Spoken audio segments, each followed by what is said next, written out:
we'll go ahead and introduce ourselves. I'm Alyssa Phillips. I own Amped Designs, and I help business owners stand out with branding and web design that blends both strategy and style. Nicole actually helped me with my website. She took my brand photography. If you've checked out my website at all, those are all Nicole's photos, and I'll let her introduce herself too. Hi, everyone. I am Nicole McConville. And as we know today, it is really hard to stand out in our short attention span, visually driven world. That's where I come in. So I help people stand out. So I offer creative entrepreneurs and businesses breadth of services, including stop the scroll branding, portrait, and product photography that tells your unique story. I love working with people that I would call dreamers and doers. Yeah, love that. Yeah. So we absolutely invite you to chat throughout the conversation in the chat. If you have any questions as well, you're welcome to share them in the chat or the Q&A, and we'll answer them at the end. Also, if you feel comfortable sharing, we would love for you to share what are some things that your website helps you do for your business, or what are some things that you want your website to help you do. So we'd love to know your thoughts on those things. But as you're thinking about that, I'll go ahead and tell you a little bit more about what we're going to cover today, as well as why we decided to talk about this topic. So as a web designer, I see a lot of designers kind of talking about how if you're gonna hire a web designer, then you also need to hire a photographer and a copywriter and an SEO person and all these things. And these are things that I have talked about as well. But the thing is, I think on the other side, it can sometimes feel really overwhelming and feel like what you thought was going to be one project is now turning into this huge expensive thing with all these moving pieces. And it can kind of feel like, how am I ever going to afford this? Do I really need all of this? Where do you even start? I'm a really firm believer that there is no one size fits all when it comes to anything in your business, really. So we wanted to kind of chat about photography and design in particular, and some ways that they might help your business, either alone or together, and see if all, some, maybe none of these things resonate with you to help you sort of determine if they are things you want to focus on, either with a professional or by yourself. So we're also going to share some suggestions for how to hire a good fit professional for you, but also some DIY tips. Because like I said, I totally recognize that not everyone needs or wants or can invest in all of these things at any given time. So with that, we can sort of dive in. So I think everyone who has a website pretty much knows why you have your website. Like, it's a place where you're selling your stuff. It's kind of a home for your information. But there are a couple other reasons that are maybe a little bit lesser known that your website can definitely help your business make an impact and, for lack of a better word, sell to your customers. So to start out, one of those things is it's a validator, essentially. It is a place where people can go to verify that they're going to get a high quality product or a high quality service. If anyone is wanting to verify that you have the background to be doing what you're doing or offering what you're offering or making what you're making, there's a good chance they might go to your website to look for some of that information. And then kind of alongside that, it really can make you look professional. Like, it can really set your business aside as a serious business, someone who's taking your work really seriously and is not just like a side gig or a hobby. And then I think maybe the least known piece is the communication aspect. And I think, obviously people can go on your website and read words, and that's a means of communication as well. But there's so much that can come across through design. for example, colors have different, feelings and symbolism, and people can sort of derive different personality traits and qualities about your business from the look of your website. Icons have different meanings. Design style can communicate a different mood. And all of those things are things that can either attract the right audience or repel the wrong audience, build trust with your audience, and essentially convert them into a customer.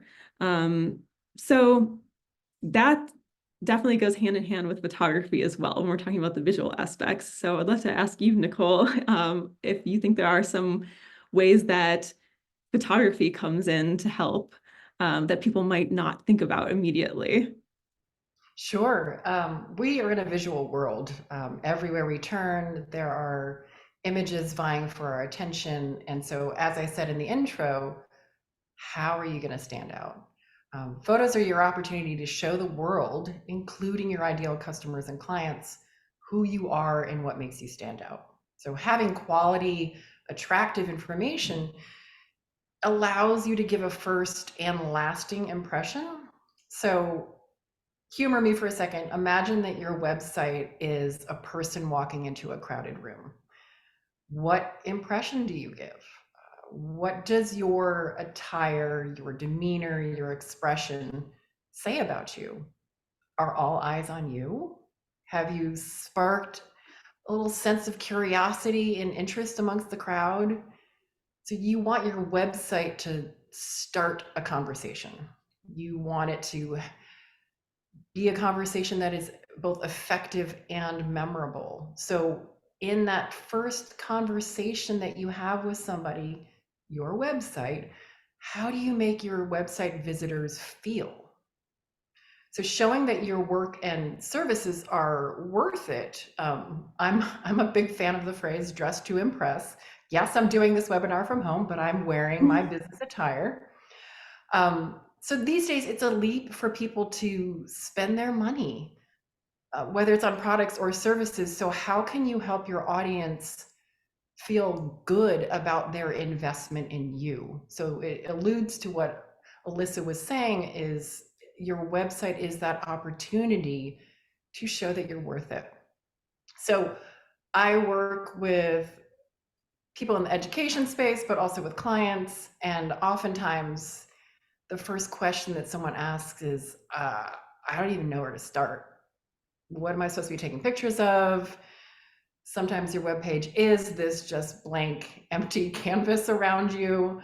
So I have developed some top categories for ideas of what to photograph. Now, these are going to be in your website photo checklist. That's a freebie as part of this webinar, very clearly outlined, but I'm going to touch upon some of them here. So some of those top ideas of what to photograph are you.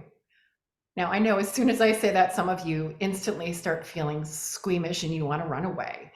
But one way that you can really stand out in your public face is by showing you. Today, people want to meet the person behind the business. So on your webpage, on your website, there should be at least one photo of you and or your team. So those can be casual, they can be posed. In most cases, you're going to want to have some where you're facing the camera. I know it can be scary, but it's okay. So in addition to these images of you, you also might consider taking images of your space. Let's say you have a really cool Instagram-worthy coffee shop. Yes, you also have the best beverages and baked goods in town, but by all means, show what it feels like to be in that space. You could also be documenting your tools and materials. Are you a fine jeweler who crafts your work from fine metals or rare gemstones? Well, show them in an image on your workbench with some of your tools at the side and your hands in the image to communicate that connection to the maker. It helps reiterate the fact that someone made this and connects it back to you. Also, another idea of what to photograph could be components or ingredients. Let's say you're in the culinary space. is part of your core values seasonality or fresh organic ingredients? Well, show that. In addition to your products, you want to make sure that people can get a sense for what you actually really care about in that first conversation they have with you through your website. Now, these are outlined, as I said, in the PDF with some extra tips. And if I'm not delving into these in as depth as you want, feel free to jot down some questions that you can ask at the end. Once you've gone through all of the work to create these images, then you have a library. You have a library of images that you can be pulling from. Yes, the topic of this webinar is your website, but it's nice to have options. Perhaps you're changing out your main header seasonally to keep it being an exciting place to visit. But once you have images to work with, you can also be using those to populate your different platforms. So social media, newsletters, event announcements, signage, postcards, print media. Photographs can really be your secret sauce, your visual storytelling tool that helps you connect with people. One aside, because I don't want to forget you service-based businesses. Yes, you can also be doing this.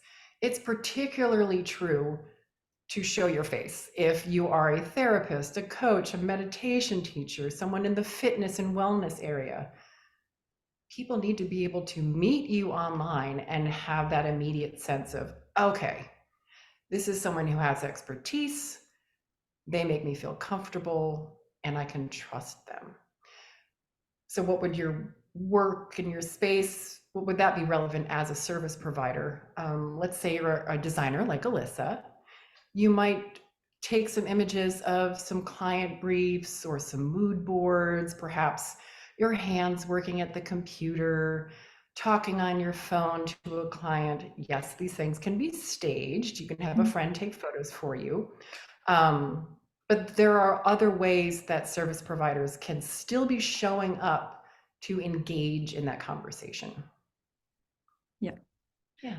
I love your point about the importance of showing your face, because in case anyone else here can relate to this, as an introvert, that's something that has taken me a long time to like get comfortable doing. And I would say I'm still not just like happy to just throw my face out there, but having the photos that you took of me, I have noticed when I post on social media, I feel like I put a lot of work into my content and sharing education and sharing my portfolio. But whenever I post a photo of myself, that always gets the most engagement. And I've kind of heard the same thing kind of across the board from other By far, friends. I mean, we're human beings, and so there is this innate desire to connect with other human Mhm. beings. So as you're scrolling through social media or scrolling through your options of restaurants to choose from, therapists to choose from, when you see a face, you're going to pause long enough to have that sense of inquiry. I also think there's something about people love to support small businesses. So showing like the person behind it kind of promotes like more appreciation for like the work that goes into it and like the human being that is performing the services or making the product. And people just love to like cheer that on and just make Absolutely, them and feel like they can like relate. Yeah. people hopefully these days do care about where their money's going, and if you can instantly connect to that sense of local economy by meeting the person behind the brand, hmm you can tell where your money's going, and it really Yeah. does matter. Yeah. I think the other thing that came to mind while you were talking was that I think this might sound like kind of scary, but I think it's worth mentioning that whether we like it or not, people do tend to like judge the book by the cover, especially online when, I'm reading stats of like people's attention span is like less than 2 seconds and stuff like that. So if someone lands on your site, it's sometimes you have like seconds to make an impression. And so the quality of the photos, design, whatever else is on there can immediately communicate the quality that they're going to expect from the product or service, whether we like it or not. Not saying that's a good thing. Yeah, absolutely. And we'll touch upon why you might when you might want to DIY the photos of yourself and why you might want to hire a professional later on in the conversation. Yeah. Yeah. Okay, awesome. So we also thought it would be fun if anyone here feels like sharing, to share in the chat what your favorite photo is on your website and why. And you're welcome to share a link to the page with the photo if you'd like. We'd love to share and And that can be a cheer photo each other of on. you, or it could be a gorgeous photo of your work. It's just, we really want to connect with you during this conversation and also afterwards, Yeah. to find out a little bit more about you. Yeah. So I'm going to share my screen, Nicole, and would you like to share a little bit more information about how people could tell if and when they do or do not need photography, professional Sure, photography, absolutely. all that? Yeah, yeah. Okay. Let's see, I'll make sure I'm admitting another person. There we go. Good. Okay. So, um, there are a variety of needs for your website. And Alyssa, you'll scroll through these very slowly. Okay. Slower. Um, yeah. So, the kinds of things that you really need for your website are that front door. What is that first room that you walk into? So on your front page, you might want a gorgeous banner image that is welcoming you. If you are that service provider, that may be you. Um, Also on your about page, that's where I'm always looking at people's websites, checking that about page, and if they don't have an image of themselves, I know that they are hiding and they need to get right there in the spotlight. Some other examples of images that you might need in your website, are, I would call them accessory shots. So that's where you might put some of those things like, here's my space, here are the materials that I work with, here's my sketchbook. Um, Most websites kind of need some, like this image right here, need a little extra visual something that connects you to the person, connects you to the vibe, their core values. I'm a big fan of using hands. And so that's a way that whether you're a service provider or you make products, getting your hands in those images, engaging with things is a very nice human touch to the digital landscape. Now, if you are a product provider, you need to show those products. Yes, of course. If you have a store, and Alyssa, just go very slow through Okay. these. I might just Sorry. say I names. thought you had gotten to accessories and I was No, like, oh it's my God, I'm okay. still on people. It's okay. So if you're selling products, yes, of course, you have your online store. You need to sell product and push it. But do you have collections of items? Do you have seasonal offerings? If you are making jewelry, clothing, wearable objects, accessories, what do those items look like with a model? Um, I'm a big fan of showing groupings of products. Not only is it that a way of showing, hey, we have this entire line that you can look at, but let's be real, we're trying to make money. We're trying to sell products. And it shows your consistency in the style in your offerings. But when people go to your site and they see things collected in conjunction, they're getting an energy of, oh, there's an entire skincare line. Oh, those ceramic pots come in a variety of colors. It's going to not only sell things in multiples, but you might become the go-to for that certain item. So that's why I love bringing products together in artful groupings. It's also a way of having that entry point, that initial, I've walked into a room and what do people think of me? If you have a gorgeous grouping shot, it's going to stop the scroll. It's going to make people pay attention. And it's a way of showing in one image so much information. So why would you want to just show one beautiful necklace when you can show an artful arrangement of multiples so that very succinctly people are getting a sense of this is their style, this is the color palette. I can see this living in my world. Um, yeah, so that's another thing that I would consider bringing into your website.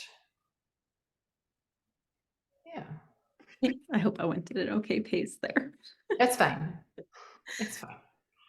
Um, and while we're talking about the, um, oops, oops, sorry about that. Wasn't sure if I stopped sharing correctly. Okay, we're good. From a website perspective too, I think it is worth noting that photography can elevate design. It certainly, gives the designer more to work with, and it kind of gives more accompaniment to text sometimes. Not everyone is going to read word for word every single thing on your website. So sometimes having those photographs of the product or of the process or whatever is really helpful for telling the story for people who are just going to skim or scroll really fast. And I think that, to your point of like having photos of yourself, your hands, like you specifically, like your ingredients, not just stock photos, which we're also going to touch on, it also kind of furthers this connection and this trust with the client. Like if you can talk about you all you want, but if they can actually see it, there's more for them to kind of like resonate with. And yeah, I agree with everything you said. All that to say. um let's see. And I also worth noting, like in terms of products, um even using like mock-ups, for example, of something like your label on a bottle that looks like the bottle, but it's not really your product. Even just like small differences, I think can sometimes lead to distrust. Like if the client gets something that doesn't look exactly like what they saw, um, that can sometimes lead to, bad reviews, not getting referrals, that kind of stuff. So anytime that you can just be like real and show like the actual thing, whether it's a product or like you or your space or whatever it is just so much better than trying to like fudge it. But still make it pretty. Yeah. Yeah. Yeah, and I also, let's see. I think they also elevate each other in a way too, like, if when the photography matches the design style in terms of like color palette, as well as like if it's a very airy, spacious photo versus very detailed, like if it feels in line with the design style, then it just creates a whole experience, like a whole brand experience for the customer versus like trying to force stock photos that just don't feel like they match your brand colors and like trying to find a bunch of photos that don't feel like they're in the same family and stuff like that. So, Absolutely. yeah. Let's see. Yeah, one other thing to note is that I think it's worth mentioning that the designer also has to kind of know how to work with the photos. Mhm. So, you know, a lot of designers will certainly push like you have to have your photos in line, you have to have your copy, all of that. But um, it's also possible to build a site that looks really great without photos. I'm not saying like you don't need to worry about it at all. But I think we'll touch on this in a little bit too. But there's certainly things to look for to know if somebody is right for like your specific needs, your specific style of photos that you're looking to use, all of that kind of stuff. So, let's see. What would you say, Nicole, are some reasons that somebody might choose to hire a professional instead of kind of take these things on themselves? Yeah, there's a wide variety of reasons. Honestly, I actively encourage everyone to be taking their own photos for social media because that provides a sense of immediacy and authenticity. and also kind of the daily, which people want to see. But when you're needing the upgrade, let's say you are launching your business for the first time, you have the revamped website, it's a new seasonal collection. That's where you really, really need to make that fantastic first impression. So it's about quality. Um, a professional photographer has the ability, I need you to go much slower than Sorry. that. It's okay. A professional photographer understands design, composition. Alyssa alluded to earlier the fact that you really need accuracy. And so having a photographer that understands how to nail those colors. If you are selling an item of clothing or home accessories, you're at risk of having returns if those products don't appear accurate on your website. So beautiful, evocative, stop the scroll images, particularly for your entry point, that homepage. This image is actually a great example of putting those ingredients front and center. But as you can see, there's room on the side for text overlay, for maybe the menu of how to navigate the site. That's something that a trained photographer just understands. Oh, this is going to be for the website. This is going to be a different orientation for social media. And then there's the element of delegation. There really is only 24 hours in the day, even for all of you. And so part of the point at which a business shifts and grows to the next level is delegation. And so when you can create around yourself a skillful, reliable part of your team, that professional photographer can be hired by you on a seasonal basis, a yearly basis. You've done the work to understand what your core values are, who your ideal audience is, and you kind of have a visual shorthand for how to effectively communicate the brand with creative vision that is unique to you, that sort of becomes that reliable personality behind it. People can see a photo and say, oh, that represents this bakery. Or, oh, I love that potter. They have this very distinctive, calming, soothing style. That's where a professional photographer comes in, is with quality, consistency, having a creative vision, and being able to strategize with you to help you pinpoint what are the images that I need for my website, and how can I create an effective plan for the months and the years to come that is also going to center sales. Yeah. Yeah, that's great. And as a designer who's worked with a lot of photos, it certainly is a real treat when I have a collection of photos that are horizontal and vertical and have space on the side for text, like you said, because it certainly gives us more flexibility in terms of design, versus like feeling constrained by limitations of the photos. So Yeah. I So really this appreciate. photo right here, the one with the food, that takes a business mindset Yeah. to understand it's not just a feast at a table. This is going to be a marketing tool, and there's Mm-hmm. going to be text interplayed with that image in a certain way. Yeah, I very much appreciate the work that you do and the thought that you put into this, Nicole. Thank you. Website designers love me. Yeah, understandably so. And I would say on the web design side of things, I think we're in a really great age right now where there are a lot of resources available for DIYing, whether it is just going to Squarespace or WordPress and picking one of their templates, which you can just plug and play, and it's pretty much ready to go. There are also a lot of designers that sell custom templates, essentially, where they basically just make their own template. So you can choose something that feels a little bit more in line with your brand based on something preset. So there's a lot of great options out there.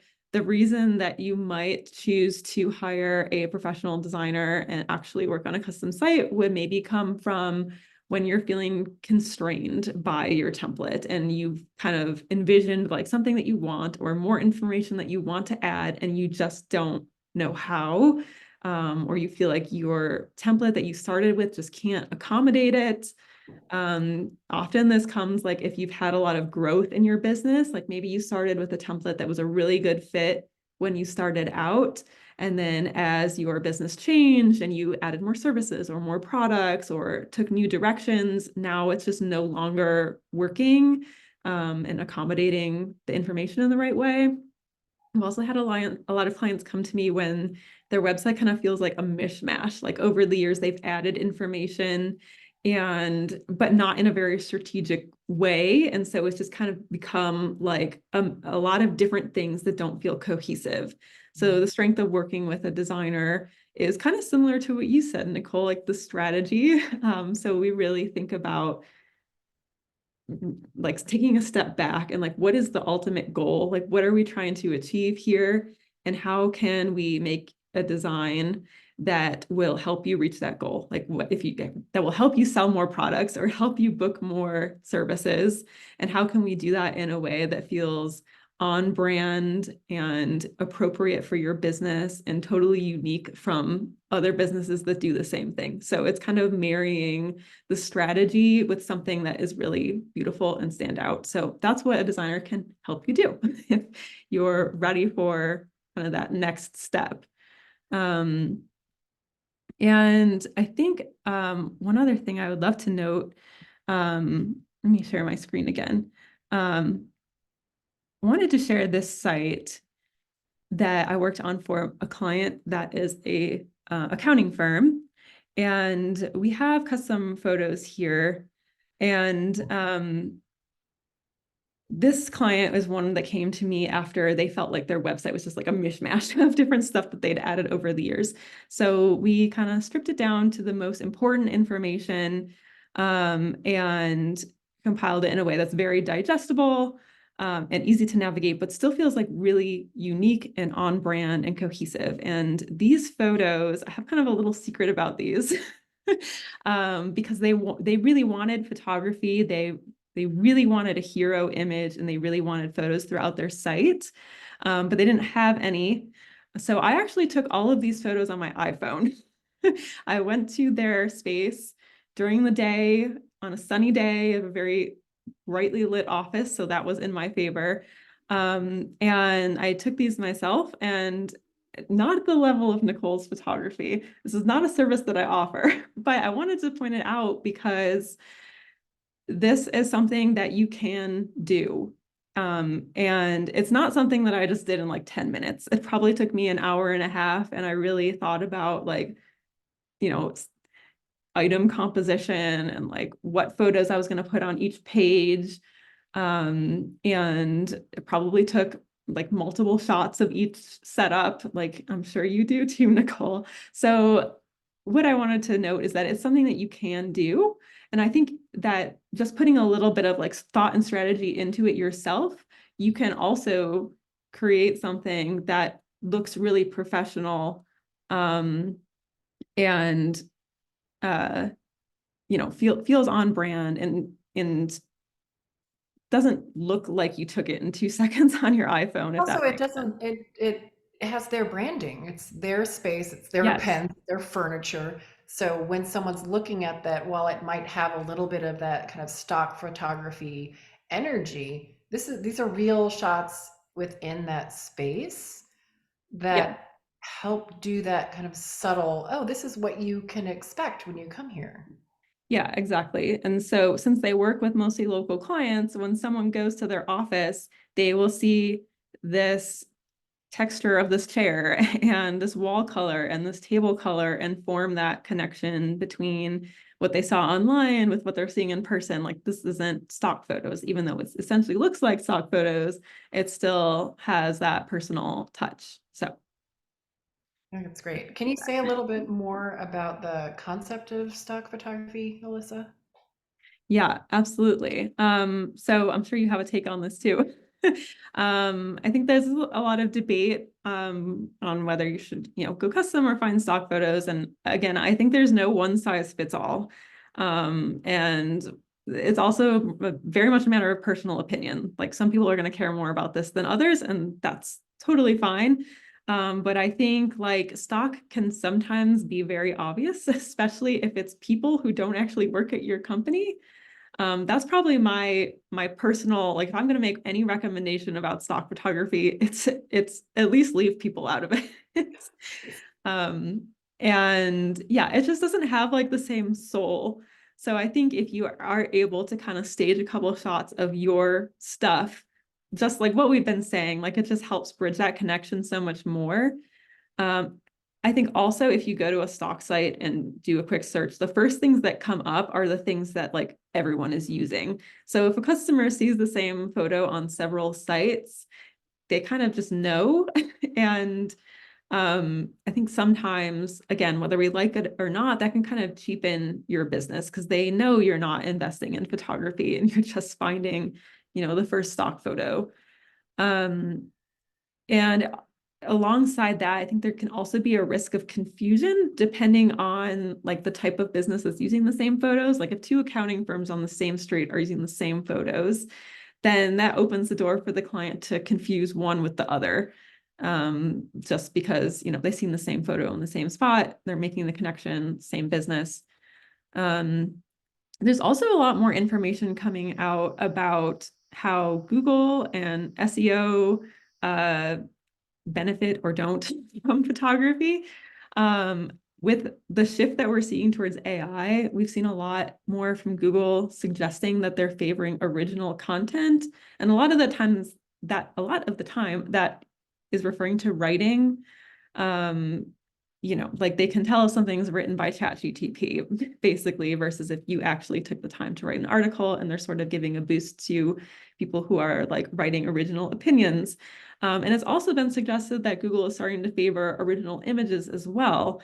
In terms of SEO, if a whole bunch of sites have the exact same photo on the site that they got from a stock photo site, if people are searching Google image search, the stock photo site is the one that's going to come up, not people's websites. So that's another benefit for having your own photos, just more opportunity for your own site to show up in search results.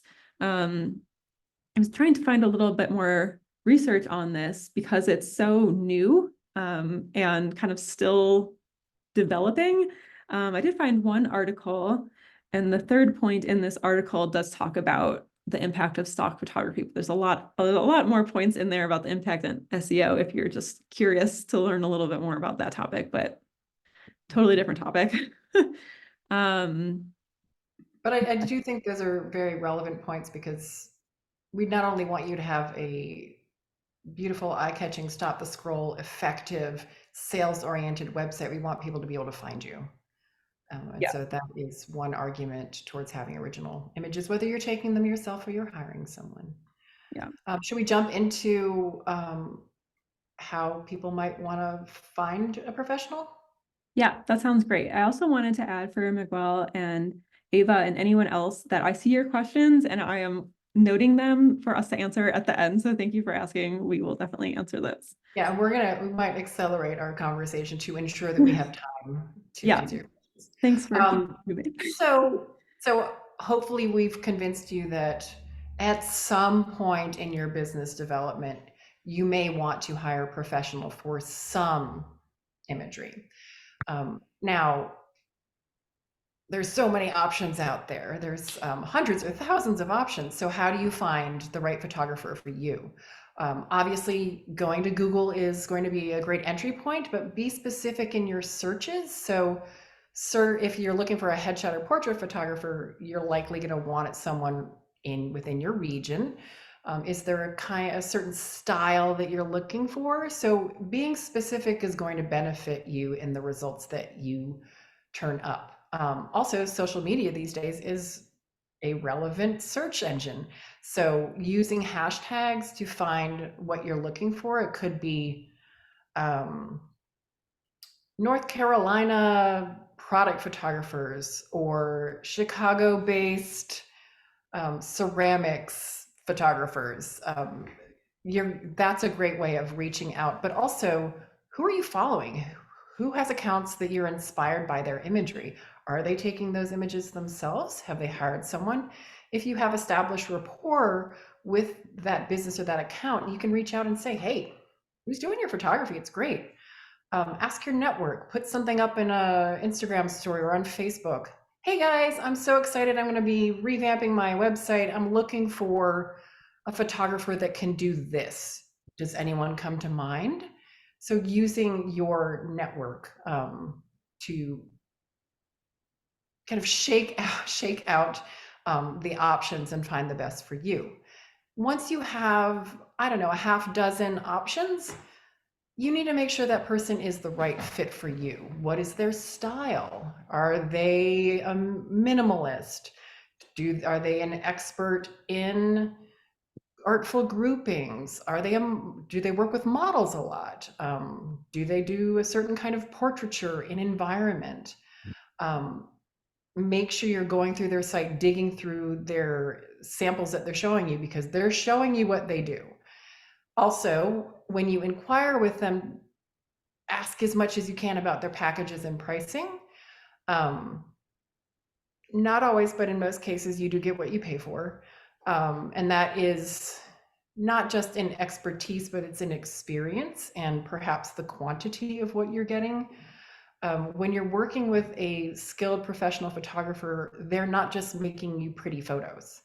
They're working with you well in advance, asking a lot of questions, doing that strategy work with you, maybe doing a mood board. And you're going to have to invest a little more to get that kind of professional to work with you. And then it comes down to communication and rapport. You got to like the person. Are you chasing after them just to respond to your inquiry? Not a good sign. Are the emails that they're sending you or how they act on the phone, do they seem like a real person? Are they treating you with respect and kindness as an individual instead of just another shoot? All of these things really matter. Yep. Yeah. Love those points. I would echo all the same for finding a designer. A couple that I would just add, which maybe would be the same for you too, Nicole, but for design, I would say that if you're looking to hire a designer, web designer, brand designer, any type of designer, really, something else to look for would be like how well they can communicate what you're going to get. Like they should be able to walk you through the process and kind of paint the picture of what it looks like to work with you. So if that's hazy or they're not super clear, then definitely don't be afraid to ask more questions.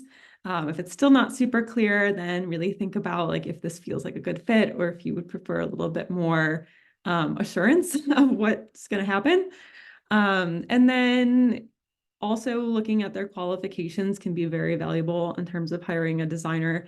I'm not saying like never hire a college student or never hire a new designer, but it's worth noting that somebody who's got 10 years of experience is probably going to charge more and have a much different process than someone who's been doing it for just a few months. And both are definitely a good fit for different types of businesses at different stages in their business. And it just comes down to what you're looking for and what feels appropriate for what your goals are. Absolutely. Yeah. And then I would also say like, look at their reviews, their Google reviews, their testimonials. And do their reviews look like they were written by actual human beings? Yeah. Yeah. And just get a sense of like, do other people seem to be happy with from working with them? And yeah, I totally agree with what you said, like the vibe check too. Like, do they seem like someone you're going to get along with? Because this is somebody who you're probably going to be working with for a couple months, who's going to really get to know your business on a very intimate level. So if it feels forced, maybe not a good sign. I actually have a blog post on my website about how to find a good fit designer. And some of these tips might cross over to finding a photographer as well. Right. So if you're curious to read a little more in depth, I've just put it in the chat. And then I also wanted to note that we've talked a lot about how valuable it is to have professional photography and for your designer to be able to work with good quality photos. It's also just worth throwing out there that some designers will require that. But some designers can actually build a really beautiful site with little to no photography. That's actually something that I really pride myself on, and not to like contradict this entire conversation. But if you are like, I'm only going to get a photo of myself for my about page, I'm not going to have any other photos, then you definitely want to make sure you're hiring a designer who can work with that and who has other websites in their portfolio that showcase that they can build a site without photos. Because I certainly have come across quite a few who just they won't build a site without photos. So again, matter of personal preference. I'm just going to share in the chat a handful of my websites that I've worked on that have few to no photos, if you're curious of what that would even look like, because it Yeah, I can think be having done. visual examples of that would be really helpful for folks. Yeah. Yeah. And again, definitely not like pushing one over the other. It's just a matter of like what you have, what you want, what your goals are, what's available to you at this time, all that. So, what if you're not ready to hire a professional photographer, Nicole? What are some things that people could do themselves? So, in the interest of time, I'm going to cut this section a little short because honestly, I could do a whole webinar on this. Um, my 3 top tips: good light. Please go to a window, set up next to a window, beautiful natural light. Avoid interior yellow lighting because it can ruin everything. Um, Visual impact, creating a distinctive and consistent style. In your freebie handout, which is 3 pages long, there are lots of tips about the types of images that you can take yourself and some general go-to ideas for how to make those look their best. So I'm not going to take up time here because we have 10 minutes left and I want some of those questions. Yeah, I would love to Yeah, get to the questions too. So I'll just abbreviate my tips sure, for of course. DIY design as well. I would say, in terms of design, limit your color palette would be my top tip. So you don't need every color in the rainbow. Choose 2, maybe 3 colors and stick to those, and then tints of those. And then just maybe 2 fonts max and a couple different font sizes so that you have consistency as well. And people aren't seeing like a ton of different stuff on your site. I think if you're also working with photos in your design, trying to match the color palette to the photos and just have like consistency in the style as well is really helpful. And yeah, let's dive into photos or questions. uh, so let's see. Let me answer a couple that were in the chat. And oh, as far as the PDF, after we end the webinar, everyone who's registered will send out the freebies in the email, so you'll get it then. And they're really good. They are. Yes, agreed. Yeah. So a couple of questions. I think this was from Miguel. Okay, are there certain legal considerations when it comes to photographing employees and putting them on the website? Okay, so I can answer this from my own unique perspective. Any shoot that I have that has people in it, I have those people sign a model release. You can find examples of model releases online, make sure it's coming from a reputable site. What that does is it basically is that person's signature, making sure they're of legal age, that they're agreeing to their image being used to promote that business. I do this for every shoot with a client, every shoot with a business. If there is someone with a recognizable face in that photo, you better believe I'm getting a model release for it so that 6 months down the line, I don't get an email saying, "Excuse me, I didn't give permission to do this."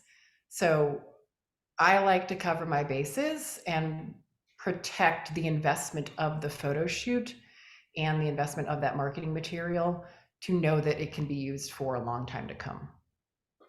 Yeah. That's awesome. Okay, and I think this one was from Ava. It's when dealing with three-dimensional products like ceramics, food, or sculpture, what are some things to keep in mind? I love this. I could do a whole hour of questions. So Ava, with three-dimensional items, again, you want good lighting. So natural light is best if you're using your phone. Um, Experiment with side view and overhead shots. So again, this is in the PDF. I talk about different ways of photographing products. Um, I love an overhead shot of making a beautiful arrangement. But sometimes if it is about the form of something, you're going to want to shoot it from the side.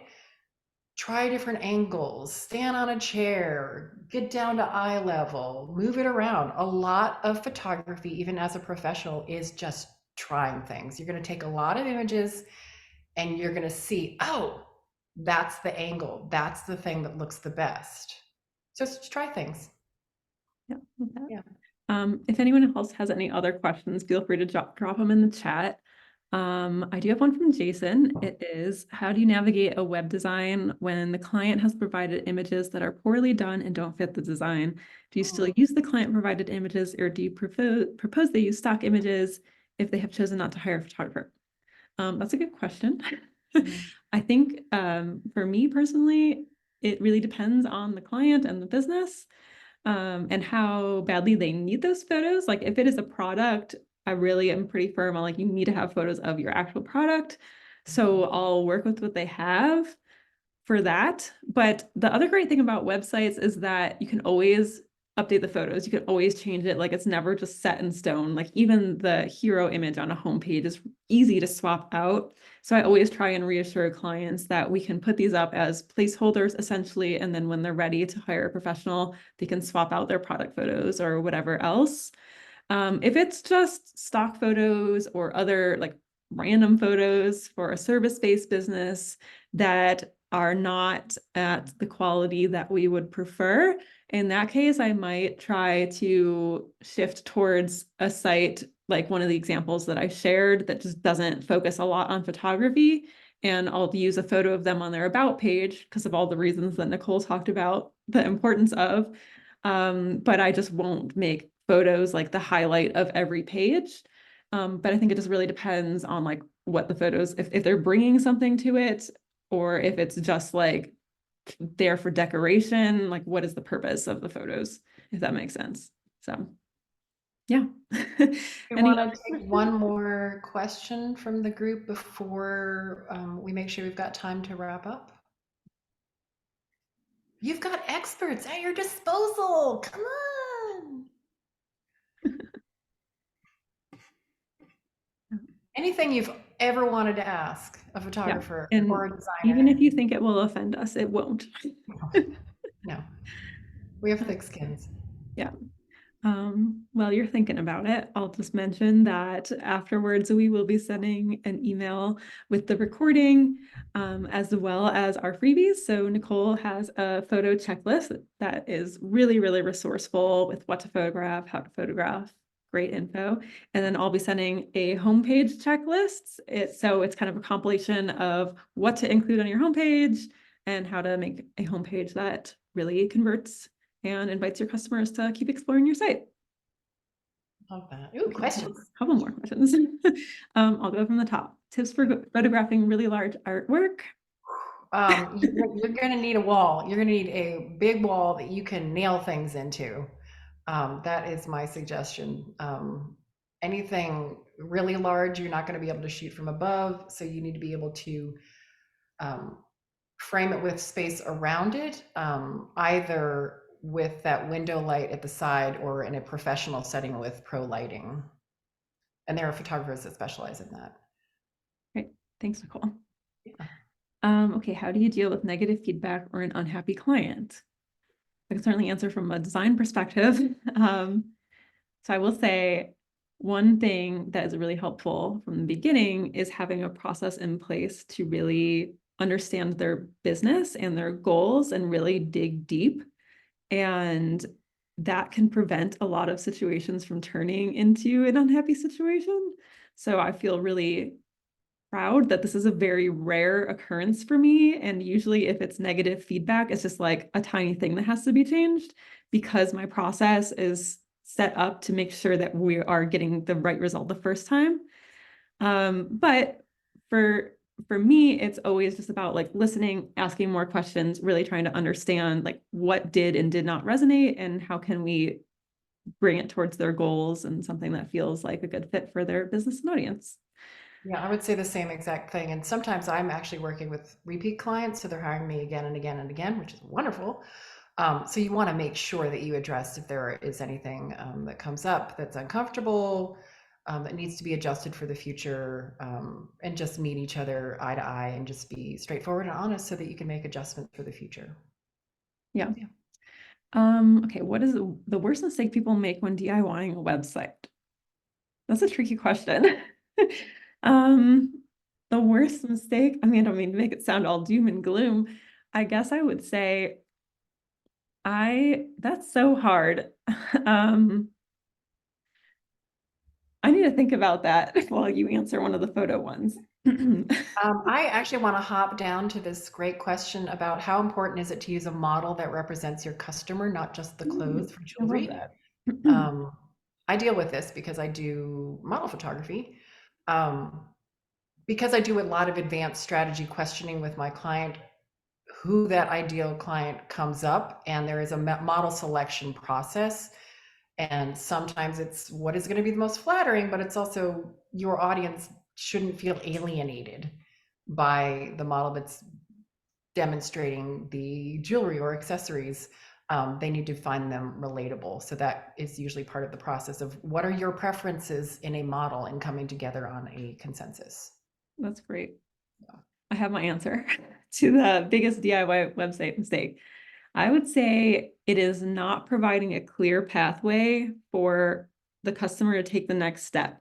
So like not having a clear contact button if they have to click like 10 different things to get to the contact page, or they get to the contact page and the form is really difficult to fill out. So we're always focusing on like how can we make it really easy for them to buy your thing or book with you or whatever it is. If that process is not like super clear, that's probably the biggest mistake that I think I see, which is, and I hesitate to use the word mistake because I think like it's not second nature. Like so it's hard for us to think in the shoes of our customer. And that's something that a web designer can really help with, is like getting into the mindset of the person using the website, because sometimes it can be hard to do that. I have a question. Will we be cut off automatically or can we answer a few more questions? No, I'm happy to Okay. answer a couple more if you are.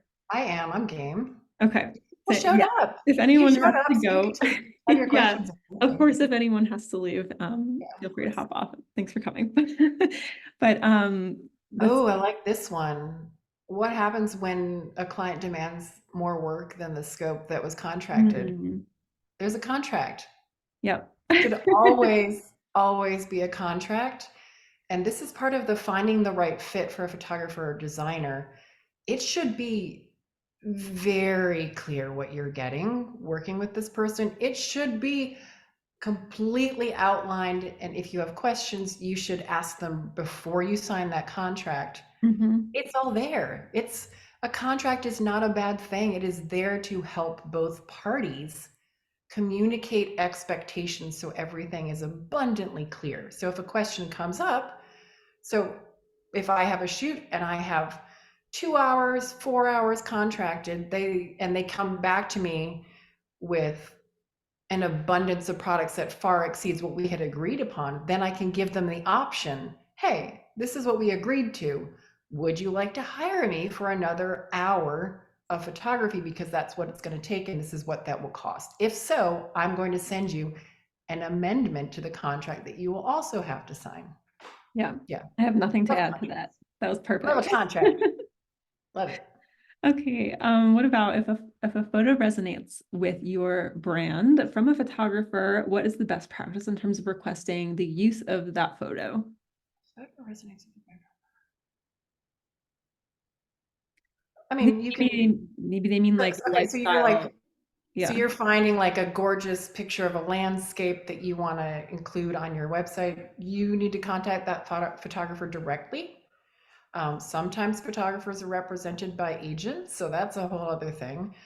You can just reach out to them and ask them, do they license their imagery and what is the cost? They're going to want to know the usage of that. Are you using it to sell products? Are you using it on multiple platforms? Is it going on a billboard?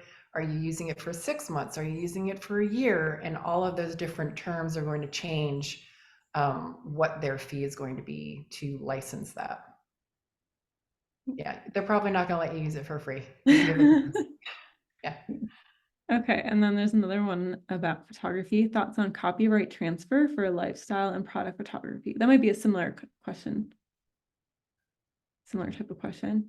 I'm not sure. Can you say a little bit more about that question? Yeah, do you mean like something you found or something that you've already like paid to have Hi. taken?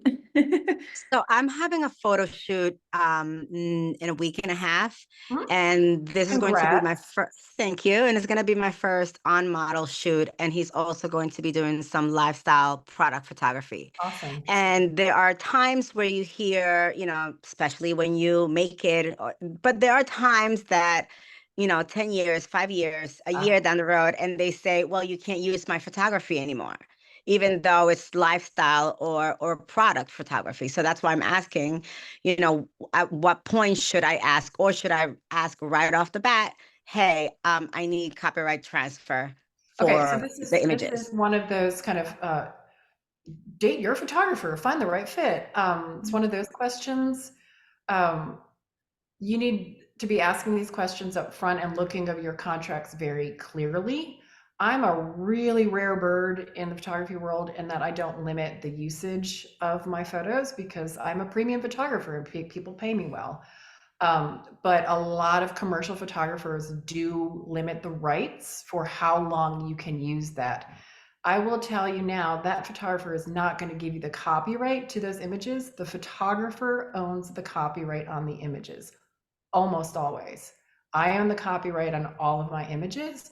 What someone is paying me for is the right to use those images for their business. I don't limit that in my contracts.